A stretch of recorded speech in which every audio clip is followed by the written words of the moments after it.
We're now going to look at Indiana Jones and the Fate of Atlantis.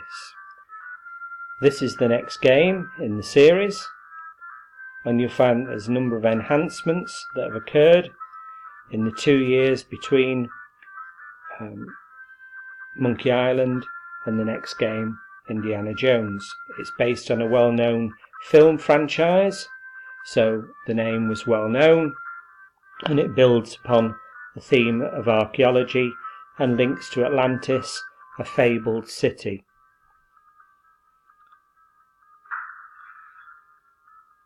It's less pixelated. You'll notice that there's narration now, audio narration. It's not just text-based. The graphics are improved.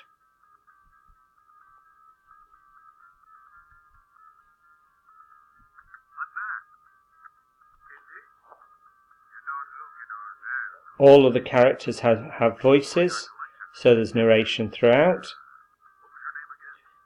These are cutscenes to enhance the story.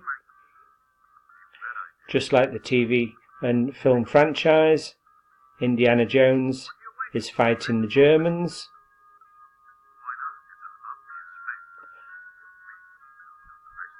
And trying to gain artifacts, archaeological artifacts, to try and win the war.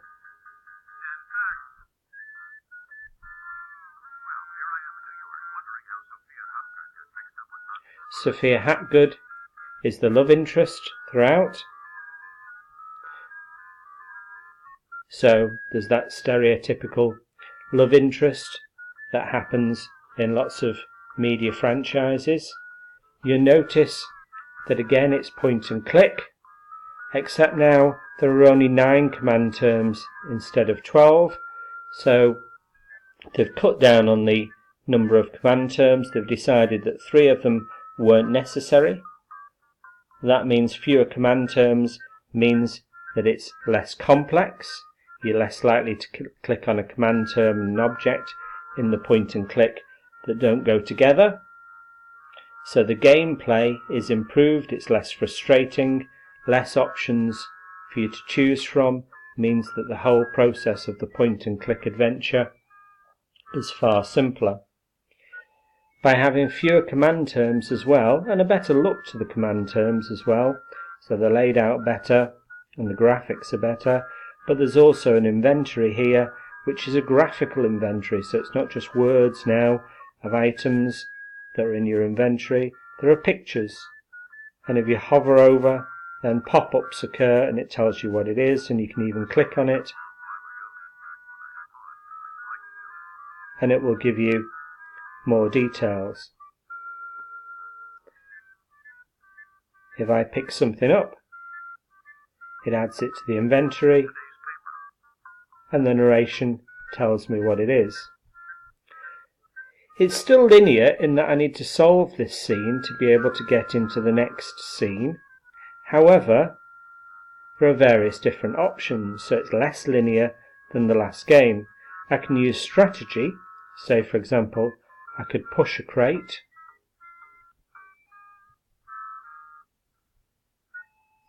and I can move these crates around and find my way by pushing and pulling crates up the fire escape into the theatre. Or there are other options. I can use the option of combat. I could open the door and find that there's a bouncer that comes out, biff the bouncer, and again he's got narration, and I can choose a little bit of adult humour to insult him and get him to fight me.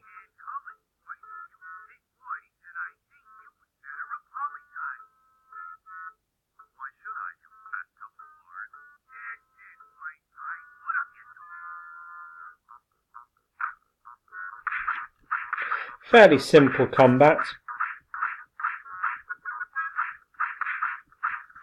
and you can't actually die.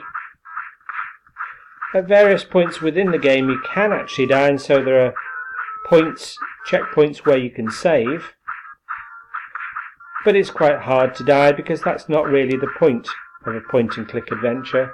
It's more about storytelling and problem solving.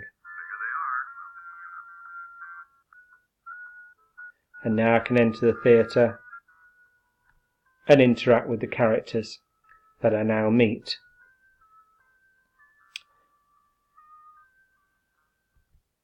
I'm now going to exit the game and have a look at some of this. So we know it's a point and click adventure, similar to before.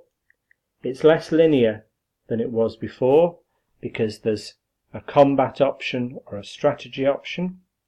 There's also the option with Sophia Hapgood to team up with her at various points or decide to go on your own, and that changes the nature of some of the puzzles, whether they be team puzzles or non-team puzzles.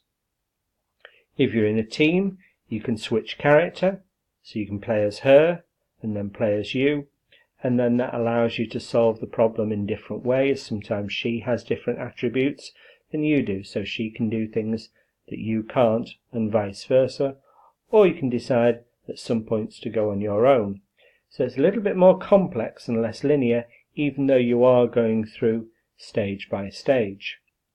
What it also does is, you'll find during the game, it opens up a map, so different areas of the world become available and you can travel between them, and it might mean that you have to travel from one place to another place and solve a problem in one place to open up something else in another.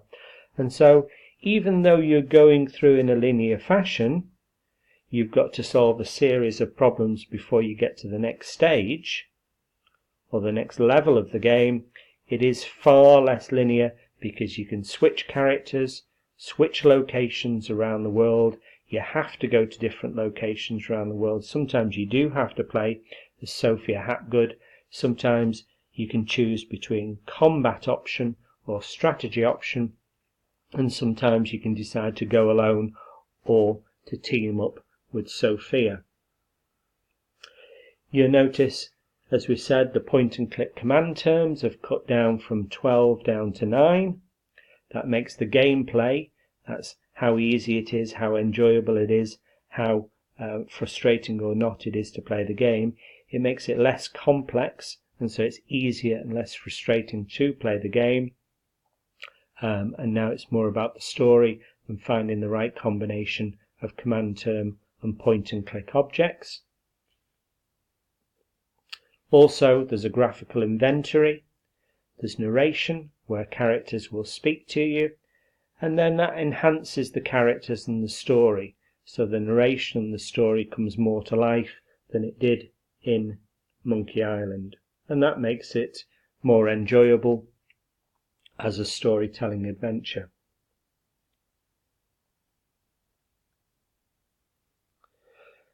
The story is based around Indiana Jones, as we know, and that links to a film and TV franchise. The character is already well known, Indiana Jones and archaeology, and the fate of Atlantis, which is a mythical fabled city, again is something of interest, and that appears in a number of films and other forms of sort of media. It's a well-known theme, and so that is attractive to lots of different people, teenagers and young adults, similar to Monkey Island in a sense. So what about the narrative structures and the point of view? Well, again, we've said it's point and click. The player explores various different environments and interacts with each of the different characters and objects just as they did before. We've said that they've got less command terms, and so it's less frustrating, easier, less complex gameplay. Conversations unfold with questions and answers, but this time there's narration, which adds to the story, and the narration and the narrative structure. We've mentioned about it being less linear than before, with maps, team options, solo options, combat options or strategy options. And so even though it is linear in the sense that you're going from level to level, there's less linearity. It's more circular, I suppose, in each level, where you can have different options and ways of solving the problem.